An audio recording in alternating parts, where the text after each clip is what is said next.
रथयात्रा केवल एक पर्व नुहे, यह प्रेम विरह और मिलनर एक अनंत दिव्य गाथा। आउ सेही गाथार सबुठारु कोमल अध्याय हेउची हेरा पंचमी। श्रीमंदिरर महाराणी महालक्ष्मी स्वामी श्री जगन्नाथ भाई भूणी सह गुंडीचा यात्रा रे बाहरी जाइछन्ति। दिन बीती जाइछि किंतु फेरिबार कौनसी संदेश नाही। अपेक्षा जेतेबेले दीर्घ हुए सेतेबेले मनरे जन्म निये अभिमान। यह रोष नुहे, यह प्रेमर नीरव भाषा।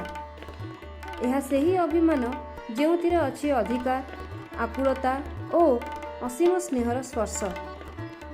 सेथिपाई राजराजेश्वरी महालक्ष्मी राजकीय बेशरे छता वाद्य और सेवकों सह विजे करती गुंडीचा मंदिर अभिमुखे। से आसीचंती अभियोग करने नुहे बरं स्मरण कराइबाकू। प्रभु आपणक श्रीमंदिर अपेक्षार अछि, आपणक लक्ष्मी अपेक्षार अछंती। लोक परंपरा कहे माँ को एही प्रेमभरा अभिमान प्रतीक स्वरूप नंदीघोष रथर एक अंश सामान्य भांगी दिया जाए।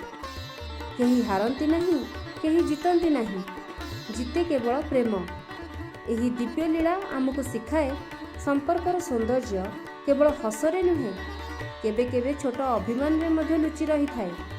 जेउठी सत्य प्रेम अछि सेठी अपेक्षा अछि, अभिमान अछि, क्षमा अछि, आउ शेषरे अछि पुनर्मिलनर अपार आनंद।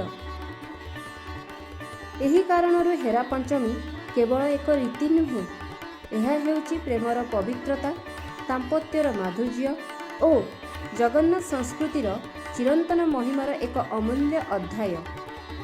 आसंतु एही पवित्र हेरा पंचमी रे माँ लक्ष्मी और महाप्रभु जगन्नाथों श्रीचरण रे प्रणाम जनाई आम जीवन रे प्रेम, शांति, सौभाग्य और भक्तिर आलोक सदा विराजमान रहू बोली प्रार्थना करिबा।